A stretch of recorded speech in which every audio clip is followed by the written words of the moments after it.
Hi and welcome to this screencast for EV612 focusing on issues of professionalism and professionality. The aim here is to offer a point and place for reflection just over the midpoint for this module, particularly thinking in relation to your own focus for the module and how issues of professionalism and professionality might impact on that. Over the course of the screencast, I'm going to present a number of different ideas which are kind of offered really as points of, as I said, as points of reflection, but also ask you to think about how, for you, those issues of professionalism and professionality relate to your own identity as a teacher, and in particular how you then see that shaping your practice and, of course, for this module itself, the focus for your study. So the identity and scope of being a professional as a teacher continues to change as society changes, as policy changes, and how we regard the process and purpose of learning changes. But I just want to kind of just talk through a couple of key words which I thought we've already used in this screencast. First of all, the idea of needing to differentiate between acting professionally and then being a professional. So we might see the importance of acting professionally in terms of the way we conduct ourselves in every day, and perhaps the way we dress or the way we present ourselves as being important. But I wanted to kind of, for this podcast, for this screencast particularly, focus a bit more on the notion of being a professional, being a teacher, and the notion of professionalism in teaching. And that's kind of where we're going to be looking particularly. So what does it mean to be a professional teacher? And in developing those ideas further, we want to think about the notion of personal professionalism. The way that as individual teachers we bring our own set of values, perspectives, our own set of experiences to that process, and it's that individual nature of professionalism that we refer to when we use the phrase professionality. So as some of you I know may have kind of may be aware that my own interests as a practitioner and as a researcher are the way that notion of personal professionalism or professionality changes. And of course, for you as ex-service personnel, you're changing that notion of professionality. You're bringing with you previous experiences, previous identities into the professionalism of teaching. And it's the way that professionality changes over time that I'm asking us to think about particularly, and how that then informs our practice. And obviously for this module, how it informs and shapes the way we regard or the way we see the particular issue we're focusing on. And that notion of teacher professionalism and individual professionality, I think, is summed up really clearly here by Ivor Goodson's quote, where he talks about the notion that professionalism is learned, constructed, and necessarily sustained in the everyday working environment. And that when we enter into the profession of teaching, we give a commitment to that process and, in a sense, a sustained awareness of how that identity of professional teachers changes, but the need to kind of be placed in an environment in which that professionalism can flourish. So it's our own individual sense of who we are, if you like, but also the context in which we're working and how important that is as well. So I want us to then think about, in terms of the process of professional formation, becoming a professional teacher, and how that's then sustained as we develop our careers. Think about three different dimensions. First of all, as we've already touched on, the notion of personal or individual professionalism, how we bring our own values, our own integrity to the role of teaching. Each and every one of us that has taught, that does teach, brings that process, brings those values and integrity to the process of teaching. And it's part of who defines who we are as teachers. But asking or suggesting that we need to have an awareness of that process of personal or individual professionalism when we develop and sustain our practice as teachers. So the personal and the individual dimension. Secondly, to think about the cultural or collective aspect of professionalism, the fact that we belong to a community of teachers.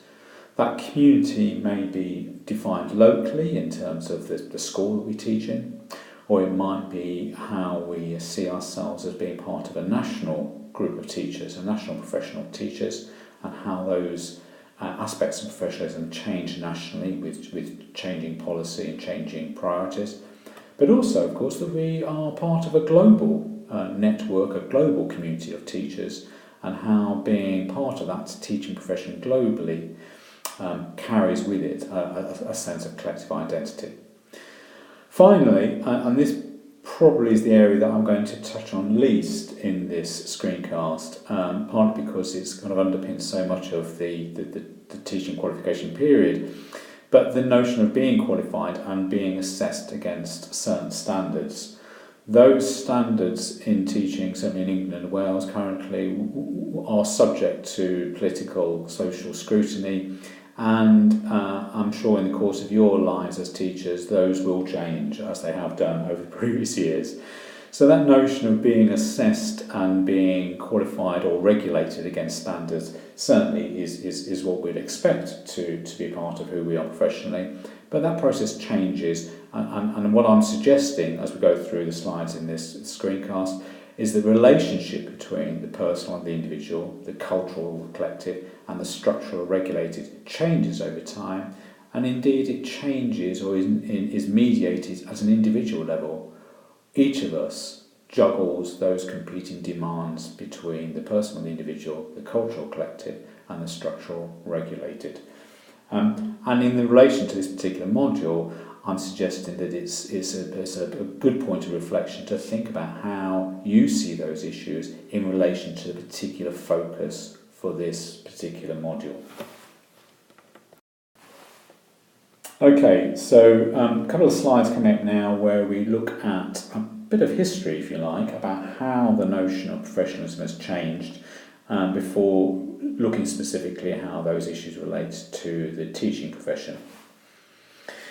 There's a fair bit written about the history of professionalism, and it's just worth noting, if you like, that the three original professions, if you like, that have been regarded historically, and for us at the university, they're relevant because these three professions were the kind of the basis of which higher education was founded. Those professions being medicine, law, and the church. So those three areas of which were kind of the original three professions, if you like, determined for a long time how we saw professionalism. And what's of interest here in relation to this slide is that those issues of professionalism started to become re-examined post-war in the 50s and then in the early 60s, at a time when society was changing fairly significantly, and in particular for us, that newer professions were starting to be identified and determined, particularly in the public services, and for us particularly in the fields of teaching, social work and nursing. So this slide summarises Millison's framework for professionalism, whereby there were seen to be a number of dimensions which were important to defining professionalism. So a skill set based on theoretical knowledge, what we know as being important in terms of the craft and the skill of teaching, specific education and training related to that knowledge, the notion of professional competence demonstrated through examination, whatever form that took, adherence to a code of conduct, the notion that each profession is defined by a code of ethics, a code of conduct. The notion that professions were there to serve the public good and belonging to a professional organisation as a way of kind of becoming a member of that profession. So that was the kind of earliest stage of defining what it meant to be a professional and what it meant for an area of work to become regarded as a profession, particularly as teaching started to become more regulated.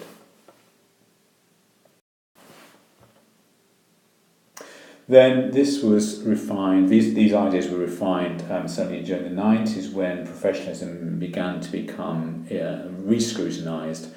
And what Sims and Co here suggest is that there are some additional factors which we need to think about. First being that the profession itself claims a monopoly of powers over its application. And related to that is the notion that the professional organisation itself controls its qualification entry procedures. And you might want to think about how, in terms of teaching, how to what extent teachers and the teaching profession is able to kind of claim a monopoly of powers over its application and control its own application, its own qualification entry procedures.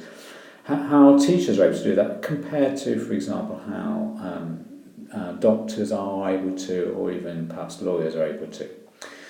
So the extent to which the profession itself is able to control its profession. And included that was the notion of a code of ethical practice which then self-regulates that profession. In a sense, we are judged by our peers. But finally, the third bullet point here is an important one, I think. The extent to which the profession has the sanction of the community at large. Is the profession regarded by society, by the community, as being a profession? And to what extent is that profession seen as being having a status and a value to society as a whole? And again, as teachers, we can think to what extent the teaching profession, to what extent the esteem of the teaching profession is held by the community, by society that we're part of. So to summarise where we've taken this so far, and let's just think about then, to what extent do we see the teaching profession having power and status? And what gives us that power and status? And how much power and status do we have? How are we regarded by society, by the communities that we work with? And to what extent is the profession of teachers that we're part of a self-regulating profession? And that relates to the second key issue here then, is the notion of autonomy. To what extent do we as professionals have control over our everyday practice? To what extent are we making decisions in the moment of how to act, how to respond, and how to govern our practice in the longer term? So you might think here about the extent to which when we're teaching, do we determine how we teach? Do we determine what do we teach? And do we determine how we engage and work with the children and people we're working with, and the peers and the communities that we're working with? So that notion of autonomy, and related to autonomy, the issue of agency, how much then we are able to affect change, we're able to really impact on those children's lives, that we're able to act for the good of society. So I'm suggesting that those issues, those interrelated issues of autonomy and agency, are key to defining who we are individually and collectively as professionals. Again, related to that again is the issue of accountability. So who are we accountable to? Are we accountable to the schools that we work with? Are we accountable to the communities, the families, the people that we work with? Are we accountable to the teaching profession as a whole? Or are we accountable to the government? So what do we mean by accountability, and who are we accountable to? And finally, the issue then that we've already touched on is the extent to which we are governed by a professional regulatory body. And who is that? And to what extent is that an independent body, or is it governed by government and policy? One of the things that's always interesting to look at if we're looking at issues of professionalism is to what extent the government is able to control those issues of professionalism, and to what extent they should be able to control them, and to what extent are they independent of government. And you might think about how again, I've already mentioned the profession of being a doctor, the medical profession, to what extent the medical profession is independent of government compared to, say, the teaching profession. So this notion about professional regulation and accountability at a professional level. In reviewing how the teaching profession has changed over the latter half of the last century, Hargreaves published a really interesting article in 2000 in which he proposed that the teaching profession had been through 4 ages of professionalism. And I'll give you the link to this paper on a separate sheet on Student Central. But what he did do, which is quite interesting, was he plotted how teaching as a profession had changed, particularly in relation to policy changes in curriculum and structure with education. And some of the previous inputs we've had on this module, particularly in relation to curriculum, we will see how that has impacted on the level of autonomy as professions, as a profession, and the extent to which the teaching community is able to respond independently to that. Where Hargreaves took this, and at the point at which he published this paper, was to say that the teaching profession is now going into the new millennium under a singular period of challenge, where it needs to consider how it's responding to the competing demands of change in society and an increasing control by government on the profession and how the profession acts. So this notion of a post-professional or postmodern age that Hargreaves proposed is something that we're going to touch on next in terms of how, as teachers, individually and at a collective level, we juggle those competing tensions. And as we went into the new millennium, and of course a new government having been the Conservative government being in control for, let me see, was it 17 years? I can't remember now. Then we relented into a period of the Labour government under Tony Blair. That what started to happen was we saw an increasing level of regulation and government intervention around what it meant to be a professional in teaching. And around that time, Stephen Ball produced a really interesting paper, which I'll give you a link for. Interestingly, the paper was titled "The Teacher's Soul and Terrors of Performativity." And what Ball here proposed was that increasingly the teaching profession, as other professions were at the time, were under increasingly pressure of regulation and, in a sense, being judged and regulated according to what was seen as managerial approaches to professionalism. That the notion of performance and measurement of performance and control and relation to those measures of performance were increasingly impacting on the level of autonomy as teachers that we had. And that notion of performativity has stayed with us over the last 15 years or so, as we've seen teaching come under closer and closer scrutiny. And I would ask you to reflect on to what extent you feel, as a new teacher, somebody new joining the profession, that your role as a teacher is subject to measure and performance. And I think, I'll certainly suggest that one of the issues that we face as a teacher currently is how we manage to sustain our own individual professionality and our own commitment and ethical self in a climate where there is significant regard of performance and measurement in our work.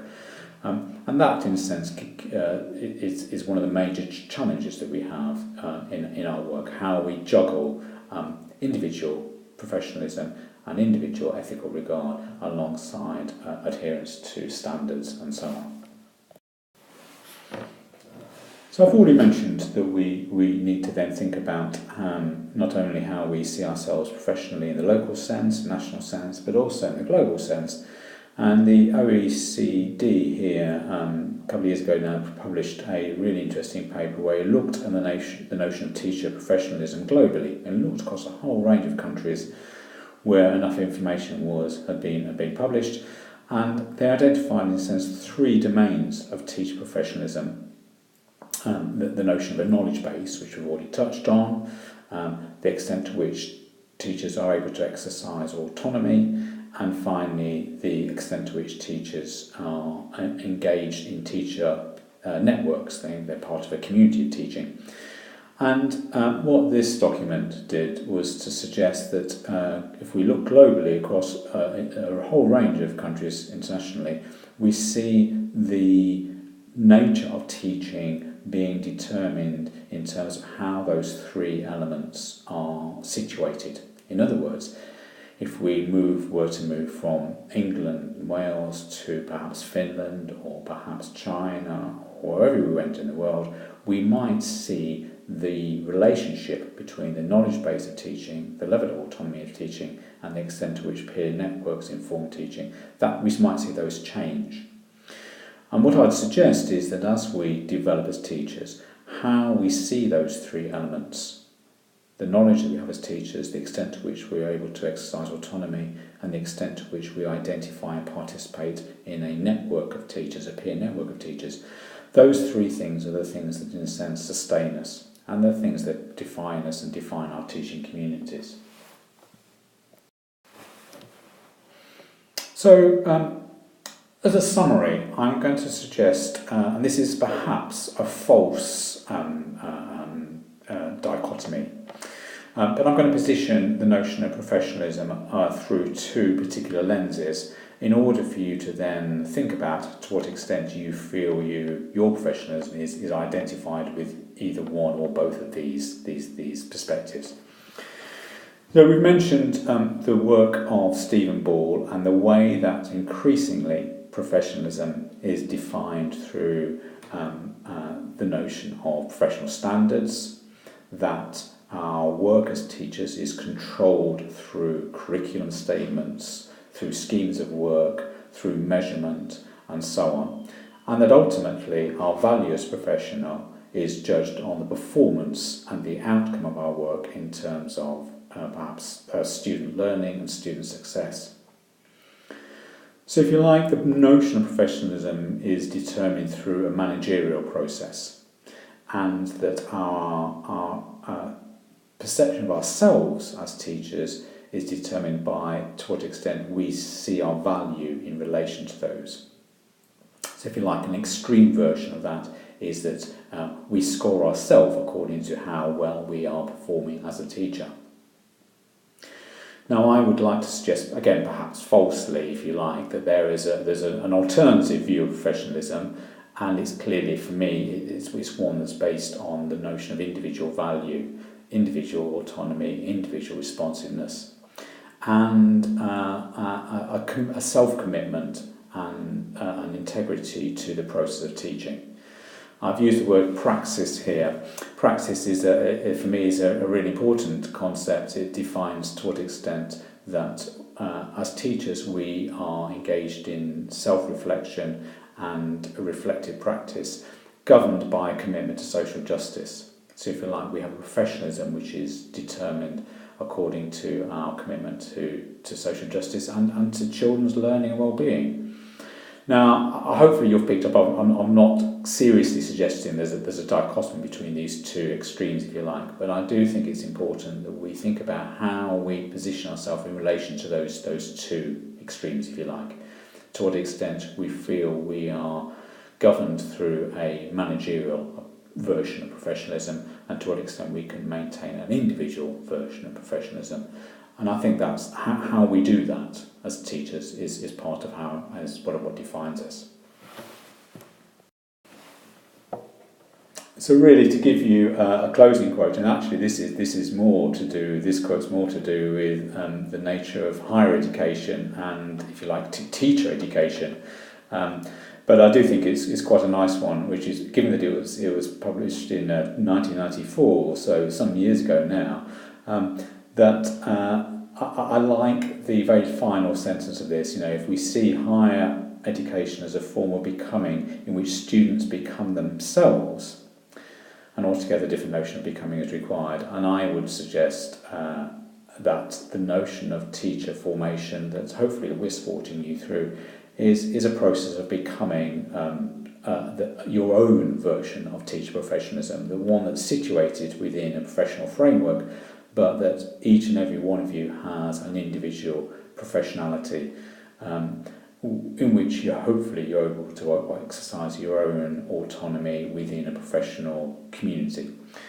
So this notion of individuality within professionality, I think, is really important and is one that we would want to encourage you to maintain awareness of. So hopefully this podcast, this screencast, has been useful just in terms of raising a few issues for you to think about more broadly in terms of your developing professionality, but obviously in relation to this particular module. So things to think about, what is it that shapes and defines your professionality, who you are as a teacher? That might be in terms of your own background, your previous experiences, your values, your culture, all sorts of things which you bring to your teacher professionality. And within that, to what extent do you feel you're an autonomous professional? To what extent do you feel that you have an autonomy as an individual teacher, but also collectively as a part of the community of teachers? And finally, how do you regard those possible competing tensions in terms of accountability? I would suggest that we have a range of competing accountabilities, and how we juggle those, how we manage the competing tensions is part of, again, who defines us. How we manage our accountability to the children, the young people in their communities that we work with, to the school that we're part of, to the government and to the broader teaching profession. So those are the things that I would leave you with as a kind of points of reflection, both generally and in relation to this module. I hope this has been useful as a kind of a quick whistle-stop tour through what we mean by professionalism and professionality. I've given you a bit of a reading list on Student Central as well, and please do email me if you have any queries, thoughts or reflections about this.